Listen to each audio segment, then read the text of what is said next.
Welcome to Robert Bellissimo at the Movies. This is a YouTube video podcast where we explore all things cinema, and it is my honor to welcome LYNNE GRIFFIN to the show, who is an actor. She is known for her work in film, television, and stage, particularly her appearances in the horror films Black Christmas and Curtains, which we're discussing today, and a recurring role on the television series Wind at My Back. LYNNE, welcome. Thank you so much. Thank you so much. It's Nice to see you. Yes, nice to see you again. You're Nice actually to chat. yes. You're actually the first guest I've had that I've met in person before coming on Wow. the Does show. that mean anything? Does that mean there's like an intimacy or something I Possible. know that I shouldn't know? I know what you like in movies, and That's true. you're fun to sit and watch a movie with. Oh, well, perfect. Yes, because we did get to see a couple of really great films and go back because I know that you come from a show business family. You know, your father was a photographer, your mother was an actor, and then she became an agent. Was acting something that you yourself were interested in getting into, or was it something that your parents said try it and then some passion and love came from it? Um, I won't say exactly that I had a stage mother or stage parents, but I think I mean my father used to take photographs of me as a baby because he was a commercial photographer, high fashion photographer. I was actually on the cover of my fourth grade speller, which was a very embarrassing year for me. Um, but I think it was just sort of a natural evolution because my dad took pictures of me everywhere, not just, for work, but at home. And I think it eventually, um, I caught the bug. I actually thought I would have liked to have been a photographer. Unfortunately, my father passed away when I was 12. So that didn't happen. But my mom had definitely, I think, aspirations for me to follow in her footsteps. And I think she tried to persuade my sister too, but my sister decided to veer off to being an agent as Mm, well. And I was the one left in front of the camera. But yeah, I mean, I started very young. I kind of don't remember ever doing anything else because I mean, I did my first commercial when I was maybe 10, and then I did series, and it just evolved. And mhm, eventually I kind of said, I want to do theater. That's when I really caught the bug. right. And I started doing plays. Yeah. Mhm. Were there Um, any advantages of starting so young? Is it easier in a certain way to start acting when you're maybe less inhibited? Or I always um, wondered about that. I think there's some truth in that, although I feel that it's a very hard transition to make from child Yes. actor into adult actor. And Yeah. I think a lot of young actors have suffered from that, of not being able to kind of keep that momentum going, or maybe choosing not to, Right. uh, Very which common. is also true. But I guess I guess there you could say that I'm very relaxed in front of a camera. I guess because I've always had one there. I mean, Right. um, so I guess it's an advantage in some ways, although I do miss, because I ended up doing a lot of my schooling by like remote learning, because I wasn't actually at school because I was working, and there was a really weird shift between how popular I was at school, which I wasn't very, because people would say, I'm cuter than you, I could be on TV, Oh God. or being with the adult world who treated me like an adult. So I had this weird sort of upbringing of not really fitting in with my peers. Right. Um, but feeling, well, I'm hanging out with the adults and the working actors and directors, and so that was pretty cool. Right. Yeah. It's interesting. I suppose there's pros and cons to everything, right? And I know they asked Mickey Rooney that because he started as a kid, and Right. they said, "Oh, is it not a good idea to start as a kid?" And I mean, his point of view, no, was no, it was, he loved it. He was just brought right into creativity from the time he was born. But I could see on like what you were saying, the some of the challenges is then when you're moving into adult roles and people know you maybe as Right. kid And I roles think and things like that. the reason that my mom sort of encouraged me to do it was because I was Ah, extremely shy as a child. Um, and so I guess, you know, taking you on like little commercial auditions and having you gently sort of go into the business in a kind of a transitional way of going, we'll start small, we'll start with a few little commercials, and um, that it actually allowed me to, to my own personality to blossom and not be mm, um so reticent to right. speak up or be funny or whatever. So I mean, it just sort of naturally evolved. But that's why I say she wasn't really like a stage mother, in that she pushed me. I mean, I would go to these commercial auditions with these mothers and their daughters who would be primping and fussing Oh, over them. oh God. And if they came out and they didn't look like, they'd say, well, did you do a Oh, good job? If you didn't oh do a my good job, God. you're not going to get ice cream, stuff Oh like that. My mom no. never did anything like Oh, thank that. God. But Thank there God. were some toughies, yeah, Yes. on the kids. And I think Wow. that can be very tough on a child, Yeah. Oh, absolutely. especially a parent that is kind of overwhelming, or that, because they're usually on the set with you, Hmm. so you want Hmm. them to be able to be a bit hands off to let the child experience it for themselves. Right. Wow. Yeah. I could see that being severely damaging Yeah. as life goes on. And did you study acting? Did you go to an um acting school or? I had a lot of private teachers. The funny thing was, I kept wanting to do the, I'm going to England and I'm going to study at RADA. And people would say to me, these doors are already open to you now. If you go away Mm, for 4 years, you might come back with, an extraordinary amount of learning, but those doors may have closed and you'll be a lot older. And it I was see. at that age where I was trying to make the transition, and I think it was easier just to kind of plow on through. And also, I was getting such opportunities to work with enormously talented actors, and I was just a sponge. I would go to every rehearsal when I first started working at Stratford and Shaw. If even if I wasn't in the part of the play they were rehearsing, I'd want to be in the room to Mm, watch. So I saw a lot of great actors at work and a lot of great directors at work. And so it sort of naturally was a kind of osmosis, I guess.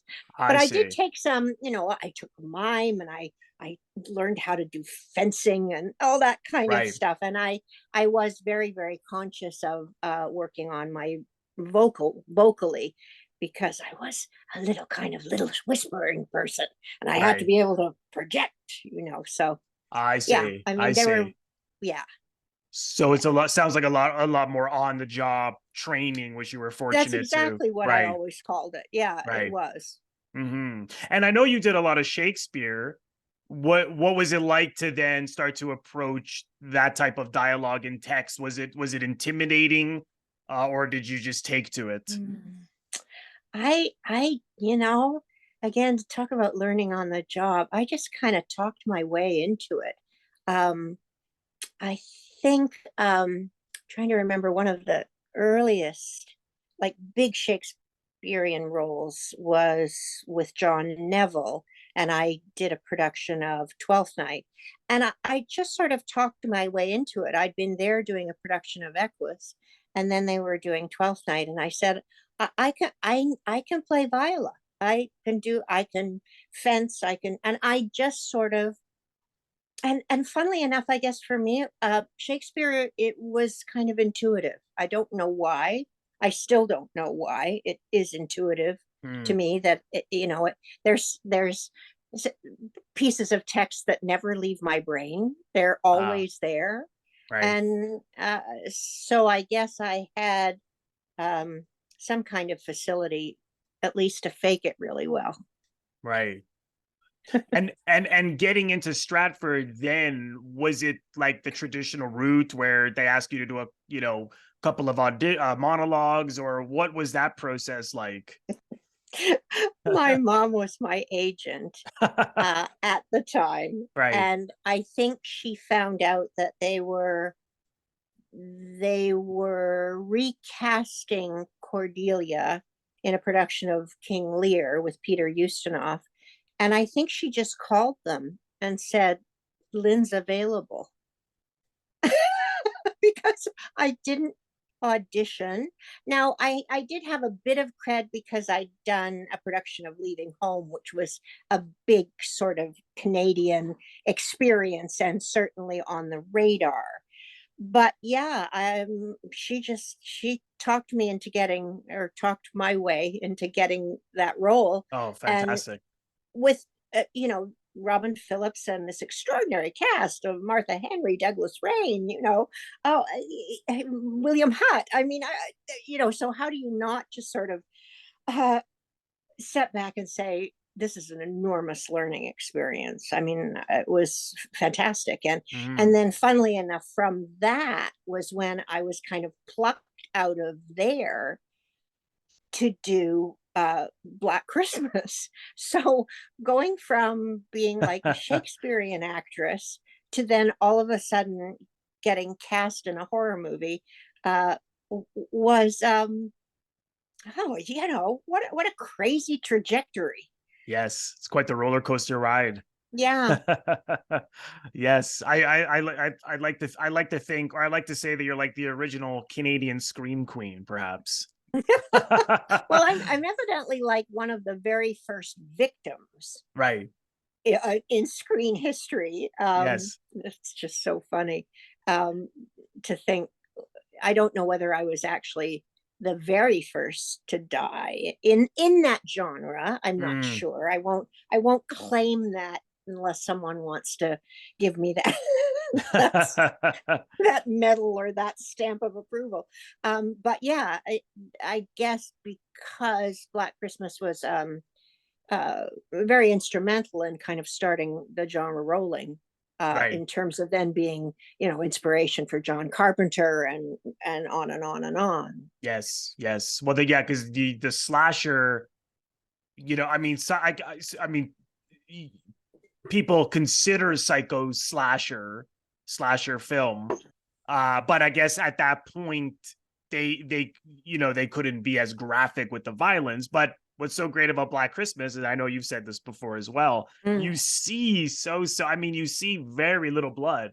And yeah, like I agree with you, because I know you've said this, like that's what's scarier is what you don't see, as exactly. opposed to what Yeah. you So see. it's like psychological horror, and you're Yes, going, he's in the house, but you're not going to, find everybody's head cut off and bleeding all over the stairwell. exactly, It's not that exactly. kind of movie. And I think, to be quite honest, that's what has kept it so much in the public consciousness, because horror movies did go very, very much slasher for a Yes, while there, and yes, now I yes. think they're going back a bit to the more psychological approach, which I think is much scarier. It's like Mm. a Oh, I Hitchcock thing, agree.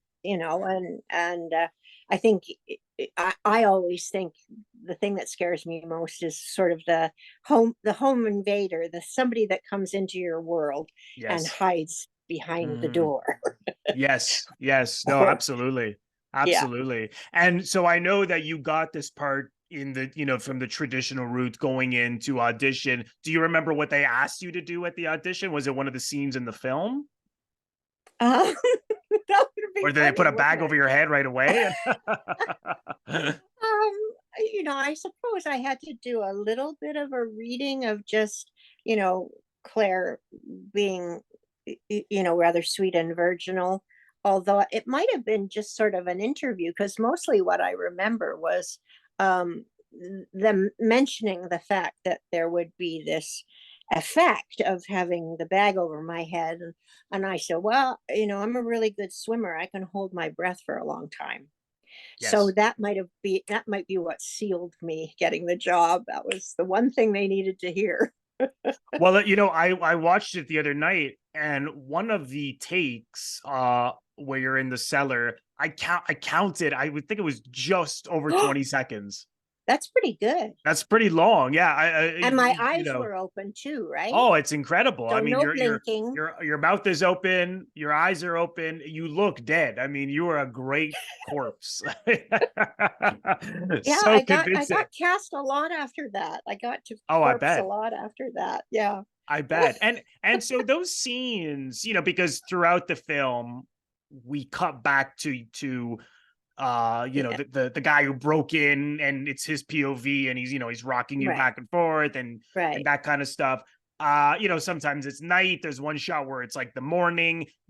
How long did it take to do all of the stuff in the attic? If you I don't know if you remember. I have a feeling we were there. I mean, several days. Wow. It certainly wasn't a one day wonder. I mean, I think there. I mean, there were certain angles and certain obviously moments that they wanted in terms of the passage of time, and Yes. so I think over several days that we did. And Bob Clarke, Uncle Bob, was so wonderful because he just treated it all like it was some kind of wonderful game we were playing, and joking, when I've got the plastic bag on my head, and he'd say, "Okay, that's lunch 1 hour. Lynn will, we'll bring you something you can suck through a straw." Oh God. Oh Yeah, God. Well, that's yeah. what's so incredible, that none of that is fake, like you said. Like, I mean, you literally had to hold your breath No, and because if we tried to let me breathe in some way, condensation would form yes. in the bag. You'd see the bag slightly move, even if I was holding my breath. So I said, let's just go for it. Hmm. Let's just see if we can get a few takes with just me going for it. And yeah, I mean, I've always been pretty brave that way. I'll go, throw the cat at me. It's Oh okay. yeah, You there's can, the cat too. Like you mentioned, yeah, they had to yeah. throw the cat right on your Bob lap, just right? kept throwing that cat at me. Yeah. Oh God. And were Yeah. you nervous at all about that bag, or were you just having I fun? wasn't just Wow, in my you're brave. memory. No, I mean, I mean, they were, uh, I mean, it was really just Bob and me and Bert Dunk, the cinematographer. I don't think there were a lot of people up there, but I mean, they treated me very kindly. And obviously, I mean, there's stuff that I have done that people have said, well, let's leave this to the end of the shoot because, if we lose her, it's all right. We'll already have the scene. I had to jump out of a very high building in a mini series called I'll Take Manhattan. And we shot that jump in a studio with me like jumping from quite a fair height onto a mattress on the concrete floor. And Oh God. people were saying, well, that if at least we get it once, it's okay because after that she's wrapped. So people make a joke about it, but I mean, there have been some things that you go, wow, I should be getting danger pay for this. Yes, jumping onto a mattress in the concrete is certainly Yeah, but after the first time I did it, it was so exhilarating. I wanted to do it again. Oh wow, you're brave.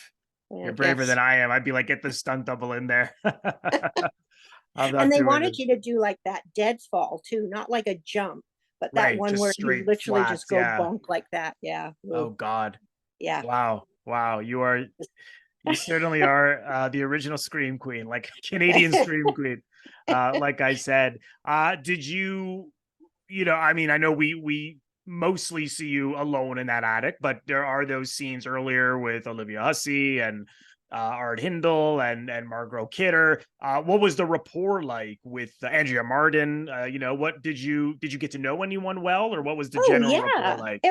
I mean, Bob set it up just like we were constantly at a Christmas party. That's what it was like every day. It was very, very sweet. And I knew some of the people. I mean, I was in awe, obviously, of Margot Kidder, but more like Olivia Hussey because I was a Shakespearean actress, and there I had her sitting with me Right. and able to ask her questions about working with Zeffirelli. And Yes. Romeo and Juliet. Yes. oh my God. I mean, that was extraordinary for Mm, me. And mhm. and everybody, I think there was a very just a very lovely chummy atmosphere. Uh in the scenes where I was alive, that I never felt, out of place or anything, even though it was, and also for me, Art Hindle will remind you that it was my first screen kiss Oh as yes, well. That yes. was, And so is it true that he often has to remind you that you kissed? Did you say, I he don't remember did. kissing? Yeah, he did at one convention, and I don't think he's ever forgiven me really since then. Because I said, I don't remember that. And he said, watch the film. And I went, oh, okay. Oh Oh, yeah. yeah, you're right. Yes. No, I hadn't had a, Yeah. Sorry, Art. sorry, Art. I mean, Uh, now I tell him how memorable it was. that's funny. I love that. And what? So I understand Olivia Hussey was she a little shy? Because or you said she Um, was maybe because of the weight of the role. I think so. And, Yeah. and also, she's in Toronto, making a film with all these Canadian actors who sort of know each other. I think it was maybe a little intimidating, and she is. I would say she is generally a shy person, which I really relate to, uh, and also very, very disciplined in her work ethic. And she had a lot to do in that film, and a lot Yeah. of very difficult emotional stuff to Mm, carry. mm. Um, I'm really excited. I think you maybe know this, that we're about to work together again because we're doing a fan film, Oh and yes. Olivia is coming back to do a fan film that's called It's Me, Billy. And even though I said, how can I be in it? I'm dead. They've written a part for me as Claire's sister, who is now a private investigator and Oh wow. investigating the murders, and finally, spoiler, maybe actually solving the murders of these people. So yeah, it's a fan film that we'll be doing in November. Oh, so it's all set. Wow. It is. It's set to go. Just let that strike be over. Oh yes, yes, Yeah, that's right. That's right. yeah, Oh God, well, I'm looking forward to that, and yeah. I'm sure Black Christmas fans will certainly Well, look forward to that. yeah, and that these friends, Dave McCrae and now I can't remember Bruce's last name, Dave. Anyway, they I have just extraordinary timing that they'll be releasing this film in on the 50th anniversary of Black Christmas Oh, being released. perfect. It's pretty savvy. Mm-hmm. Yeah, Wow. Well, I'm looking forward to that. Bruce Dale. Sorry, There you go. I just There you remembered go. his name. Sorry. Yeah, yeah. No, no, no. Yeah, yeah, plug them. Um, so the one thing that I thought was interesting was the fact that they they didn't record Nick Mancuso's voice till after Oh yeah, yeah. the film was shot. And so, so when he first calls and you're all in the early scene and you're listening to him, all Bob Clarke told you is that he's saying inappropriate things. And Mhm. and so it's interesting to know that, after and then watching all of your reactions, uh because what he says is so vulgar. I mean, it is absolutely terrifying. So, what was it like to then see it and for the first Yeah, it was time? pretty shocking. I mean, I don't even think probably at that time I was kind of the perpetual virgin. I don't even think I'd heard some of those things before, and I had no idea. And of course, I think it was a blend of both Bob's voice and Nick's. So I Ah, guess when they were in the booth, Bob was encouraging Nick to go uh, fully blue, as they say, or just go yes. for it. Yeah, I must admit, I kind of thought maybe Claire would have reacted a bit like run out of the room. Oh, it's terrifying. Yeah, Yeah, yeah. yeah. Because, when you have those kind of phone calls, they never really, I don't know whether you've ever had one of Not quite those. like that. Okay. But, they usually don't go that far, Mm, and that specifically. And also because, then if there's things that they say that they could have only have heard by being in your proximity. right. That's really scary, Oh, yes. as Yes. well as the naughty words. Yes. Yes. No, I mean, that is such a big component of the film, is that Yeah, those sound bites and that voiceover has to be yeah. absolutely terrifying. And the film just, I really wonder if Psycho was an inspiration, because it has this real tongue-in-cheek quality to it. And the humor, like, it has these organic, you know, funny, humorous Oh moments. God, yeah, But there, yeah, and at the end of the day, there is something funny about all of these murders happening and the guys in the house in the attic. yeah. And there is something funny about the fact that they're searching everywhere in these and then he is And upstairs. hello, they never find me. Hello, I'm still there. Yes, Yeah, yes. And I think particularly, you know sorry, go you ahead. have to understand that, of course, Bob Clarke has done the two most Christmas films that are in opposition, because A Christmas Story is so funny, Yes. and then Black Christmas. I mean, you knew that Bob would have to sneak in some fun stuff. My favorite, I think, is with uh, Margot and Andrea when they go to the back door and those like couple of crazy Oh, old men yes. are there, and they get so scared but so hysterical at the same Yes. They time start cracking up. Yeah. that it's just, those emotions are so closely tied together between Mm. sort of fear and hysteria and laughter and tears, that I love that moment in the film where they dissolve into laughter because they're actually just so scared. Yes, I think it's exactly. brilliant. Yeah. Yes, yes. Oh, yes, that was actually Olivia Hussey and Andrea Martin in the because I think Margot Kidder Yes, at I that think point Margot might be, was yeah, already dead. Margot maybe is already, yeah. That's when they realize that all the door, like, everything's unlocked, Oh, and they start yeah. to oh, well, we got to Oh start, dear. Yeah. Yeah. because Yeah. that's like the Hitchcock's definition of suspense, right? Is that the audience Right. knows more than the characters, and Exactly. that gives the feeling from the Yeah, and audience of, oh, I don't think go there, Billy and yes, looming and, seeing his eye and through the doorway and stuff, just oh like yeah, throughout the film, just builds that. And I don't like to do spoilers, but another favorite moment that's okay. We're is, all spoilers here. It's okay. oh, are we?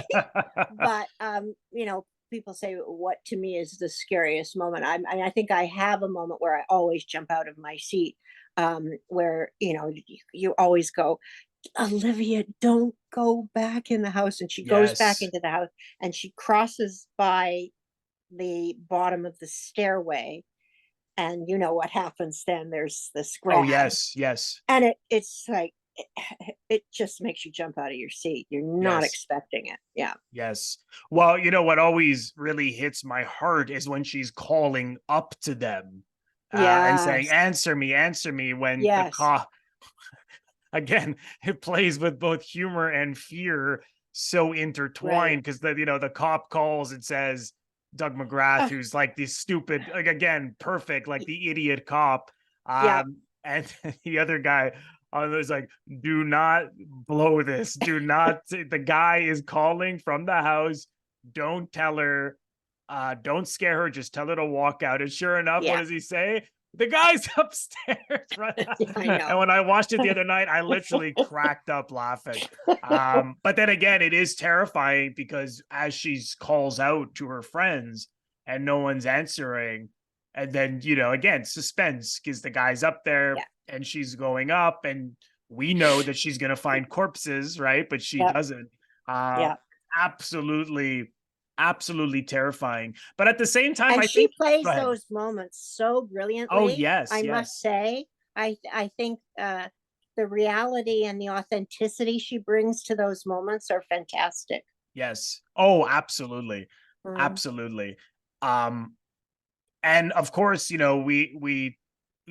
talk, I know when you and I met in person, we talked about this a bit, is the legend, such great use of the POV shot and the steady cam, which no one at that point, that was brand new. I mean, the Hmm. steady cam, a lot of people talk about, I forget the other film. I'll have to put a text over our interview here about, it was I think it was Bounce for Glory, I believe, and people say that was the first film Steadicam, but that was after this. So I Well, think and actually this may be someone comment, will comment below and maybe tell me if I'm wrong or right, but I think this may be the first, but certainly one of the first uses of the Steadicam. Well, and when we say Steadicam, we're not talking about the Steadicam of today. We're Right. talking about a huge camera being strapped around Bert Yes. so that Yes. his hands would be free, because they're his hands climbing up the trellis. They're his hands that strangle me. So Yes. I mean, now, they have them all sort of cantilevered, and they're brilliant, and they're not nearly as heavy, and they're able to sort of move with the body. But Yeah, not back then. this huge camera was just strapped onto Bert as he tried to, maneuver around and shoot that POV. So I don't know. I mean, I think it maybe has to have a different name than Steady Cam, but I'm not sure whether it should be Heavy Cam. I don't know what, but it wasn't how we imagine a Steady Cam has evolved Yes. to today, which is brilliant. And Yes. now cameraman, even though it's still a very, very specific technique to be able to use one as a DOP. Yes. And did you ever meet the writer of the film? No, I don't think I Roy, did. yeah, Roy Moore. No, So Roy Moore. I The looked him name up. Yes, yeah, I looked him yeah. up last night, and well, I mean, I'm sure he wrote many scripts, but anyways, in terms of being produced, he only had one other film, The Last Chase, and then Oh, work on television. But yes, the he unfortunately there wasn't not a large body of work, but it's almost hard to believe because it's such a good script. I mean, this yeah. is such a good script. Uh, Huh. but yes, I was curious if And it, yeah. does he have actually sole credit for writing the script? Yes, he does. He Yeah, does. Okay. Yeah. As pretty I interesting. felt so much of the input was Bob's as well, but Yeah, interesting. yeah. Well, I suppose you never quite. I mean, I sometimes the director may have contributed a lot, but not enough perhaps to get the credit. So who knows? But And yeah, that I thought that was seems to interesting. fit with Bob's personality too, that he would Right. honor the writer, and even if he, had a great hand in some of, because it seemed like we were inventing stuff Mm-hmm. on the fly as well. Yes, absolutely. And I know that you mentioned that you began to really see that this was getting such a large cult following when the DVD came out, or even the VHS came out, and you started to get invited to all these horror conventions, which you still do, Yeah, and people yeah. private, writing you on Facebook asking you if you if that was you in the movie. I'm just wondering, what is it like this many years later to see something you did so long ago have such a great effect? I mean, is it sort of something you can't even describe, or what is it like? Oh, I think the word might be gobsmacked. I love it. Perfect. I really, truly love it. And, this is a good moment to probably introduce the fact that, if you want, Oh, I heard if you, about this. Yes. I make Black Christmas ornaments with I'll images, be and writing for one. I love I that. autograph them. You just have to give me a private message on Facebook. You'll find me. And then the newest thing was snow globes now. Those are Now we're great. doing snow globes as I well. love And that. I also just started making them for curtains as well, when we talk about that Oh, later. yes. But I Yes. had them standing by here in case I could make a little pitch. But I Yes. sell lots of them over the Christmas season, and I literally have sent them all over the world. Oh, that's fantastic. Well, there you go, Yeah, it folks. If you want is. a snow globe or Just a send me Christmas a ornament, yeah. just send Thank you, Lynn a Robert. direct message. That's Yeah, fantastic. yeah. Yes, I'll be writing you for one because those are Okay, great. well, you will get one as a gift, my dear. Oh, well, thank you. Yes. I appreciate that. Um, I wanted to touch on curtains a little bit Hmm. because I just saw it for the first time the other night, and it's a pretty interesting movie. And and I read about some of the conflicts, things that happened between the director and the producer. Did you see things happening on the set? Were you aware that people that the director and producer were having trouble? I was not aware, and I go, thankfully I was not. I think some of the actors were. I know when I've talked to Leslie Donaldson, she was aware. Um, I didn't really sense any friction myself. Obviously stuff maybe was happening off stage, as it were, but I was really really sort of enthralled with the work of Richard Ciupka, and the fact that he was such an auteur and he took such care, um, and made such interesting artistic choices with the film, that I probably was, and if I had known anything, I probably would have been saying, well, just let Richard make his film. But because then many many months later we came back to do reshoots, and a lot of the ending of the film was reshot, um, from the time when Sandy Curry goes into the prop shop, um, and I um, had the scene with Samantha Eggar, which wasn't new, and the ending was completely changed. And I love the initial ending, because in the initial ending, and I have a photograph of that, and I'll send that to you too. Oh, But please it's do. just I went to we went to a small theater. It might have been the Poor Alex in Toronto, and all the bodies were lined up on the stage, and I was doing my act in front of them all. But that's not what was used. Then we did Oh, the okay. retake where I'm doing my act then in front of my inmates at the Right. mental hospital. Right. So and I think, yeah, there was a lot of, initially, not a lot of interest in the film. I think there was sort of an awful bootleg going around of it with a couple of other films. I originally saw it in a terrible, like a little old pokey New York theater with about six crazy looking old men. It was kind of like, this film is not going to go anywhere. So I'm really delighted, and we were all delighted when we saw that they'd done this beautiful remaster of the film, and just cleaned it up so much. And but unfortunately, I guess Richard Ciupka did. I mean, we're still in contact with one another on Facebook, but Oh. took his credit away, took his name off the picture, Mm. and then they used um, the director's name from the picture, Jonathan Stryker, as the director. It's all very peculiar. Right. Yes. Yes. Well, I mean, if you go on, I suppose, I don't know who, like on IMDb and Wikipedia, he is listed now. So I don't know if they just put his name I late years later. I don't know if. or he maybe, I know that when I started communicating with him again, because I said to him, I'm doing all these conventions now, and curtains is becoming really really Yes. popular again, Yes. that you might want to think about, how you feel about. I said, because I'm going out and I always mention your name and my respect for your work. And so, I mean, maybe then he thought, oh, okay, I want to take credit for what I actually did. Who knows? I haven't gone on and seen Okay. that his name was reinstated, Hmm. uh, which is great. I mean, he's still working, and he's over in Europe, and Right. doing wonderful French stuff, French films. Yeah.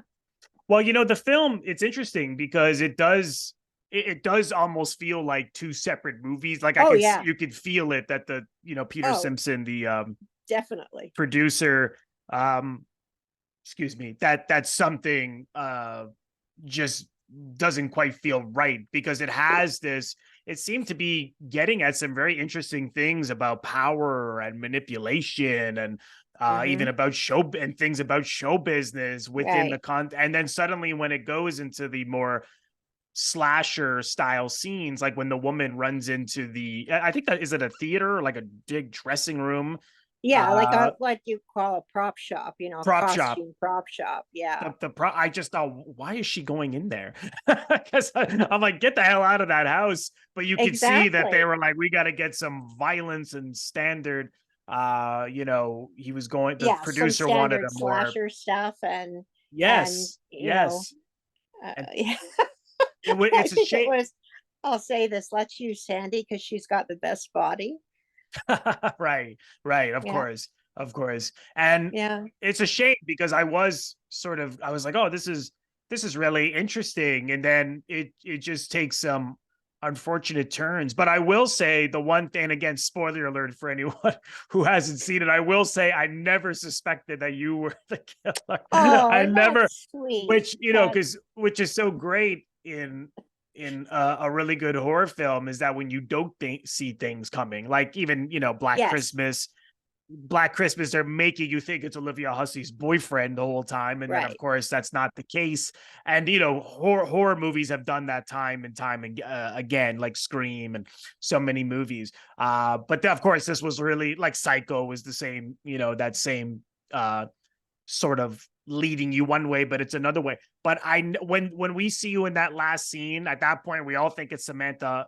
Yeah, Is I forget her name. Eggar. Is it Eggar? Eggar, Eggar. Sorry. Eggar. Um, Yeah, Eggar. I Yeah. thought it was her. I was just like, okay, well now poor Lynn's gonna get it. You know, of course you're thinking Black Christmas, and then when it's you, I was like, wow, and then it all makes Talk about, sense. I mean, Yes. how extraordinary those two uh ends of the extreme for me. First victim and then last to stand, Yes. Yes. It's pretty Exactly. cool, Exactly. you Yes, it was know, really cool. It and was my really oeuvre, interesting. as they say. Yes. I really enjoyed that. And so I understand that the stand-up scenes that you were doing here at Yuck Yucks in Toronto, that did you come up with the stand-up with the routine? Yeah, yeah, they sort of said, okay, this is what we're gonna do. And if write some stuff and you're gonna get up in front of a live audience and we're just gonna film it. Oh my I'd never God. done anything like that That's in my life. I terrifying. was terrified. It was terrifying. Um, but yes, I don't. I take credit for the photomat joke, which of course doesn't make any sense anymore now Right. that we've gone digital. But I think maybe people don't get it. But anyway, um, and yeah, I mean, doing it at Yuck Yucks, which is where Jim Carrey got his Yes. start. Yes. Uh, and the audience, I mean, they knew there were cameras, obviously, but I don't think they'd been really tuned into like laugh a lot or applaud for her. They just wanted to see what naturally happened in the room.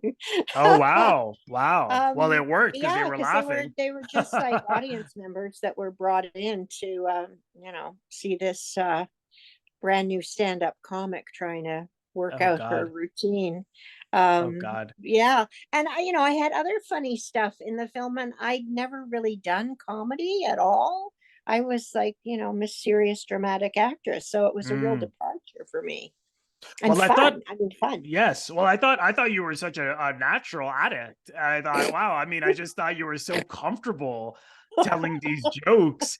And did you do anything to prepare to be a comic? Did you watch comics Oh, or oh, did you just oh, it took a few drinks? That's good preparation. Yeah. maybe just to calm the nerves. I mean, I don't think they ever shot me from the waist down where my knees were shaking. Oh my Um, God. I didn't. I mean, I didn't. I just kind of took it on as another acting exercise. And actually, interestingly, like when you play a character and it is removed from you, it's not like your own personality. So you try and find something in yourself. I was much more comfortable doing the dramatic scene on the stairs with John Vernon. That was my métier. I mean, Oh this other yes, stuff. yes. But I didn't. I think I just dove in the deep end and swam where angels fear to tread. Well, And again, just yeah. yeah, you certainly were convincing because Wow. I thought it was very you were just I mean, I was also yeah. very puritanical too. So for me, I was raised, Catholic. I didn't say dirty jokes. I didn't say things like that. And Right. all that was quite uncomfortable for me.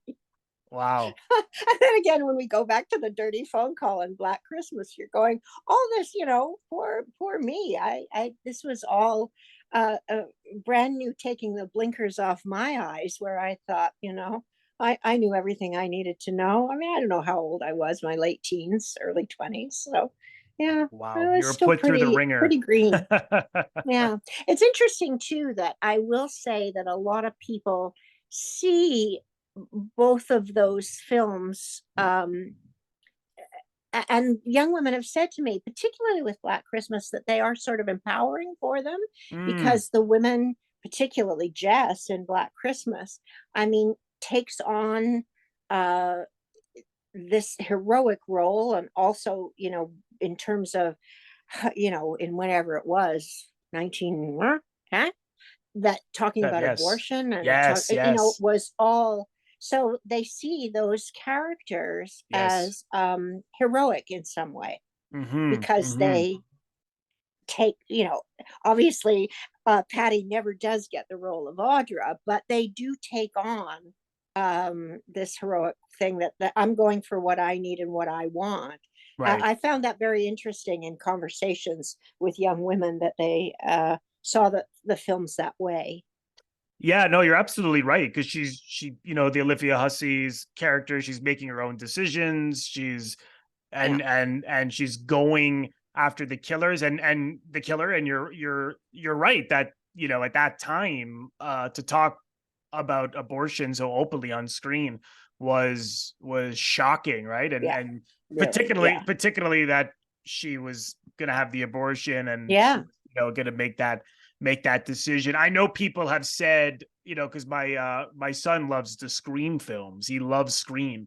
And people have, we went to Fan Expo in the summer, like he loves. Mhm. And I was, listening to some interviews with the actors, and they were saying, people would say that about Scream, that like, oh, because the women, was so empowering to see them Yeah, fight the fight back, yeah. the murderers. And I thought, hey, Wes Craven, he must have been inspired, or I can only speculate that Black Christmas was an inspiration, because it's very similar in that sense. That's true, and we find that. I mean, people have told me that it's Black Christmas is one of Quentin Tarantino's favorite Oh, films. I didn't know that.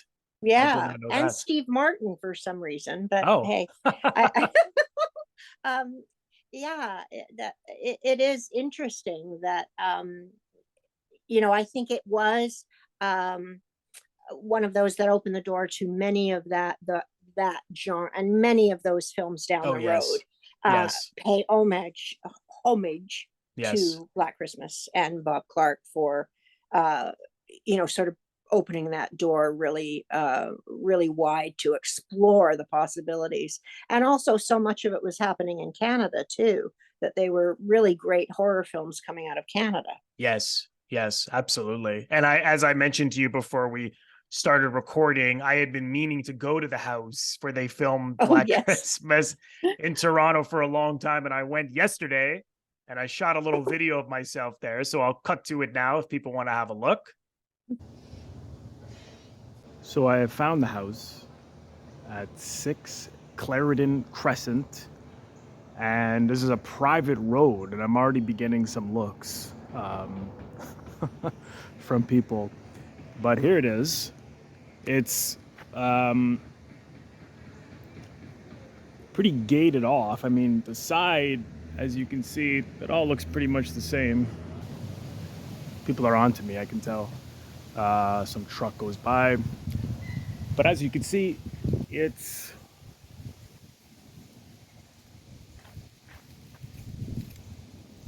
pretty much as it is at the side. Man, I'd love to go in, but as we can see, it's all kind of gated off because it's a private residence. It's a lot more high end than I thought, than it looks in the movie. I mean, this is a pretty rich area. Let's see what we can do. I'll do my best to get a better angle. Something creepy about coming down here. Must be that film, but this is kind of the best I could do, unfortunately. But there's the exterior.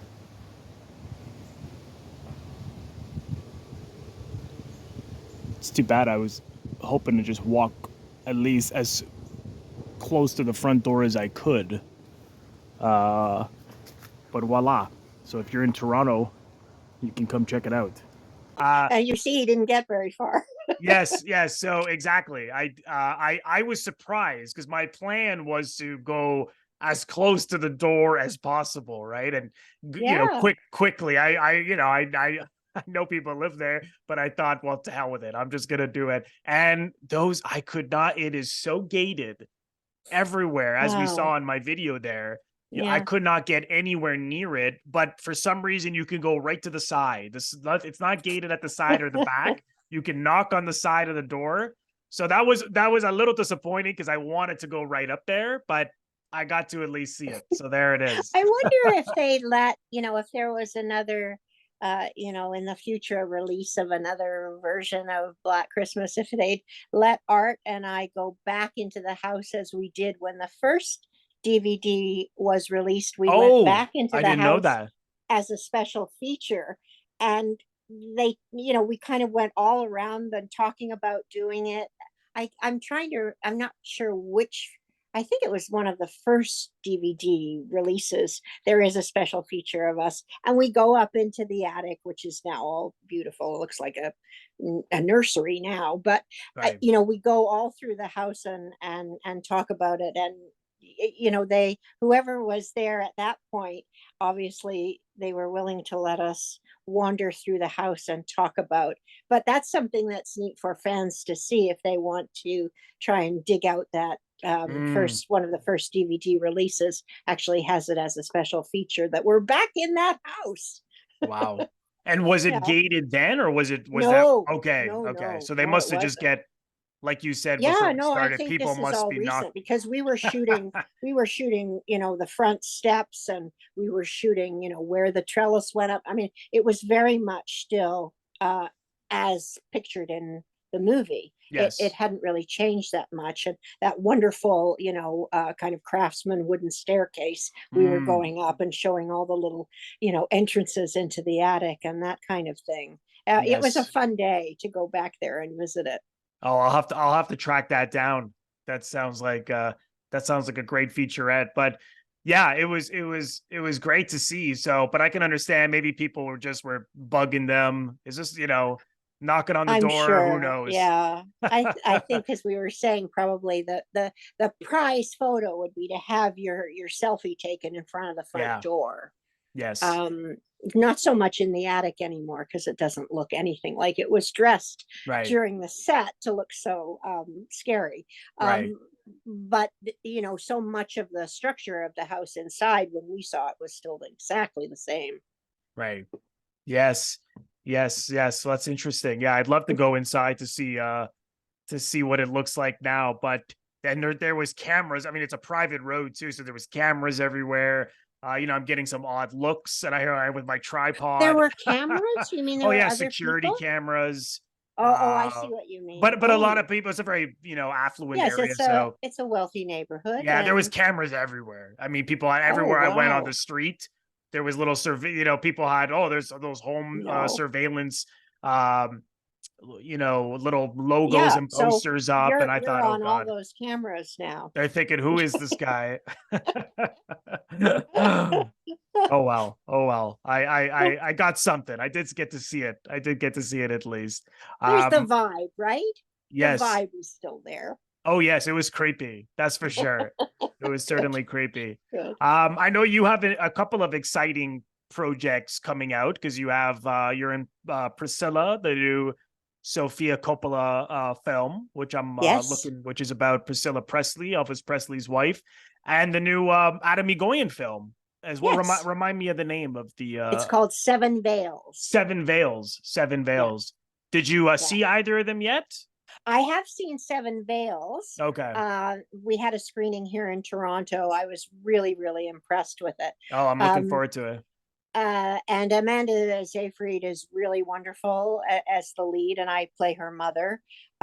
It's very it's such an homage to Adam's work as a director of opera as well. He has combined his work on the opera Salome that was presented this season at the COC, but also several seasons ago as well. It was brought back.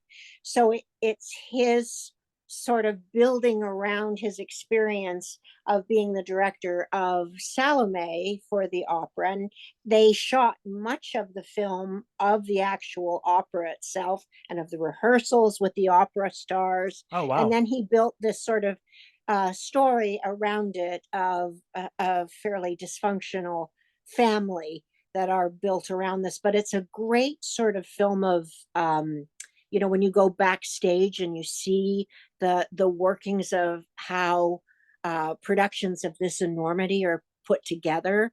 And I thought it was amazing. When I saw it, the night that I saw it, I came to him and I said, I only have a couple of other films that I could say I responded to the same way. One was Wings of Desire, and the Mm. other one was The Red Shoes. Oh, yes. Um, and you go, because they have that sort of otherworldly, Hmm. you're backstage as well as your, anyway. I think he was kind of again gobsmacked that I said that, but and it will be released, I think, very shortly Oh, I'm looking in forward to certainly it. in Canada. Priscilla has been delayed a little bit because of the Taylor Swift extravaganza, so I think it's opening here on, as far as I know, November 4th. I haven't seen it yet, but it was at the Venice Film Festival where Kaylee Spaney won Best Actress, Oh, and wow. then it was just at the New York Film Festival. And a lot of my friends that were in the film, which we call the Memphis Mafia, went to see it. I didn't go and see it. I actually play Elvis's grandmother Oh, in wow. the movie, who is named Grandma Dodger. Yeah. Fantastic. So working with Kaylee and Jacob was really extraordinary. Working with Sophia, I mean, Oh, Sophia yeah. and Adam couldn't be more different as directors. One's very hands off, one's very hands on. So, it was really like a great opportunity to go from one working on one film with one, and both of them extraordinary directors. Mm. And Priscilla has gotten enormous response. So I can't wait to actually see it. Oh, me too. I'm such a big fan of both filmmakers. So, Yeah, yeah. Lucky yes. me. Wow, Yes. pinch Wow. me. What a year. Yeah, yeah. Unbelievable. And That's I did a great. little cameo in Eli Roth's Thanksgiving. Oh, wow. So I got to meet all these great directors that I have such respect for. Well, Eli was so funny because actually making a full length version of his Grindhouse thing with Quentin Tarantino was actually really fun to see, but and watch some of it. And there's some really interesting actors, and it probably will not be the kind of film that Puritans like me will like to see because it's very violent, as Oh, you I might bet. have guessed. Yeah. Yes. Yes. If you Talk know about his work. slasher. Yes. Yeah, it's big slasher time. Yeah. Well, that's great. Well, congratulations on all Thank you. those fantastic Yeah. collaborations. Yeah. I'm looking forward to I had seeing a all of very them. lucky year. Yeah. Yeah. That's great. Well, Lynn, I want to thank you so much for taking the time to come on today. Are you active on social media? I know we talked about people reaching out to you about getting those I'm on ornaments. Facebook. I'm on Facebook, yeah. Instagram. I'm not very big on TikTok or WhatsApp or any of those. Um, I mean, I do have a website, but it's in conjunction with my husband. We have a production company called Baby Monster Productions. So I it's like like that. you can go on that website and see what the other things we do on the other side of our self-producing. Oh, great. Um, yeah, because Sean Sullivan, who you will talk to too, Yes, I'm talking to has him just next. shot his first independent short Oh, great. film Oh, that I he think I wrote. saw that on your Yeah, Facebook page. Yeah. so there's a lot of activity with Baby Monster Productions, and Sean is. We also did a version of his play, his live play, Slaughter Brothers Dime Circus, last summer. So things are really moving during the pandemic. It was quite incredible how much work and how much creativity we managed to put out during the pandemic, and very grateful for that. Wow, that's fantastic. Well, I will Yeah. leave the links to your social media handles. I'll leave the handles in the description box below if people want to follow Lynn and see what she's working on. So once again, Lynn, this has been such a great chat. So Thank you so Thank you so much. much, Robert. Yes, and I hope I can have you back sometime down the road. Sure, why not? And we have tickets to see a free film still, That's right. remember? Yes. Yeah, at the Paradise. So I'll see you there in Paradise. Thank you so much, everyone, for watching. I want to thank all of my members on Patreon. If you're interested in becoming a member of my Patreon, head over to the link patreon.com/Robert Bellissimo at the movies for full details. You can also leave a donation directly to my YouTube channel by pressing the thanks link, which you will find just below the video frame, right beside the like and dislike links. Just click the thanks link, and from there, you can leave a donation if you choose to. And lastly, if this is your first time here, please consider subscribing to my YouTube channel. It is absolutely free to do so. By pressing the Robert Bellissimo at the Movies logo, you will see it floating above my head in the top left corner to your top left. In just a second, just click on that. And then click the bell in order to get a notification every time I release one of my new episodes. Thank you so much, everyone. I will see you in the next episode.